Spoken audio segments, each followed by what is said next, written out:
ไม่ใช่สิวันที่1 ตุลาคม 2565 นะครับสภาพก็คือน้ำล้นถนนสายนี้ของจังหวัดลำพูนนะครับ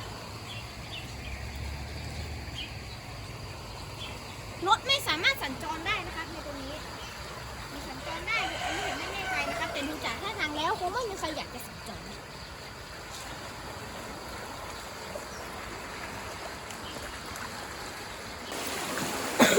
ตรงนี้นะคะมีความที่เชี่ยวเป็นอย่างมากครับผมนี่ล้นมาถึงหน้าถึงจรผ่านได้นะครับนี่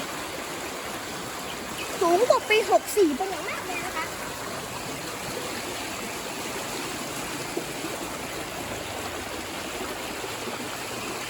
อันนี้คือปากซอยบ้านเราครั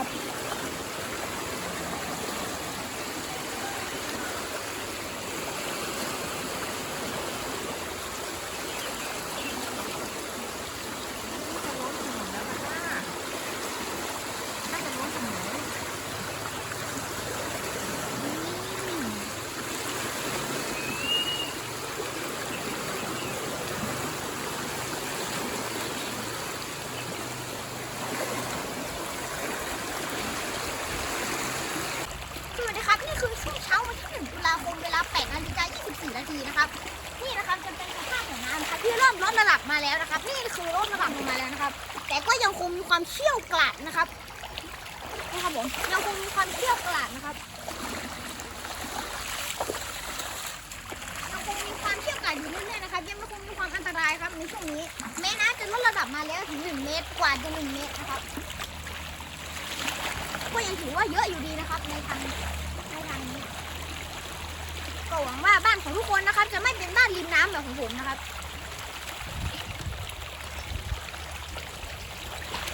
ครับผมน้าผมขอส่งต่อไปที่ห้องส่งของคุณประภาวินเลยนะครับขอบคุณครับสัมภาษณ์ผู้ประสบภัยน้ำท่วมกันนะครับคุณคิตเตอร์นะครับคุณมีความรู้สึกเป็นยังไงบ้างครับกับการอยู่ในน้ำท่วมนั้นเขาบอกว่าเขารู้สึกหนาวแล้วเขาหวาดกลัวไปอย่างมากนะครับในน้ำท่วมนั้นแล้วคุณเอาชีวิตรอดมาอย่างไรครับเขาบอกเขาเก่งนะครับที่สามารถรอดมาได้และย้อนเวลาไปเมื่อปีที่แล้วนะครับก็มีเจ้าร็อกนะครับซึ่งเหมือนจะเป็นน้องของคุณใช่ไหมครับใช่ไหมครับเขาเป็นน้องเจ้าร็อกนะครับก็เคยประสบภัยน้ำท่วมนี้เหมือนกันนะครับเขาแค่ป่วยครับ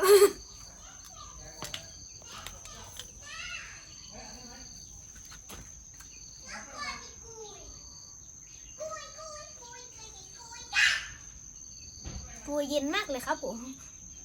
ตัวเขาก็สั่นด้วยนะครับตอนนี้มียุงด้วยครับนี่คือเพื่อนฝ่ายของเรานะที่ประสบภัยน้ำท่วมนะครับแล้วก็เอาแรงสะสมมาเป่าให้มันนะครับผม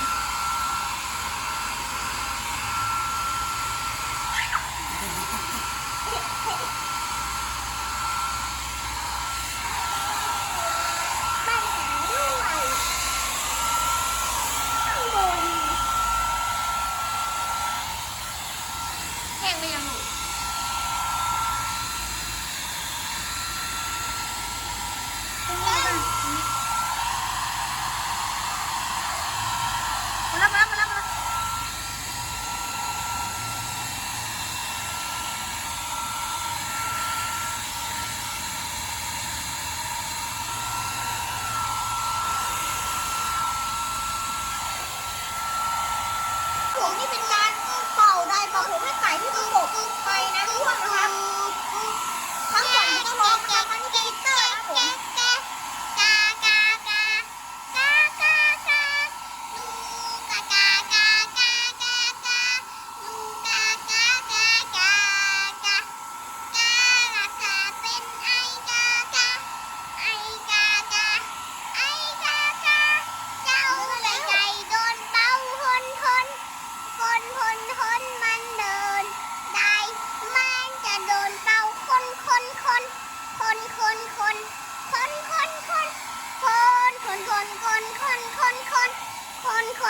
คน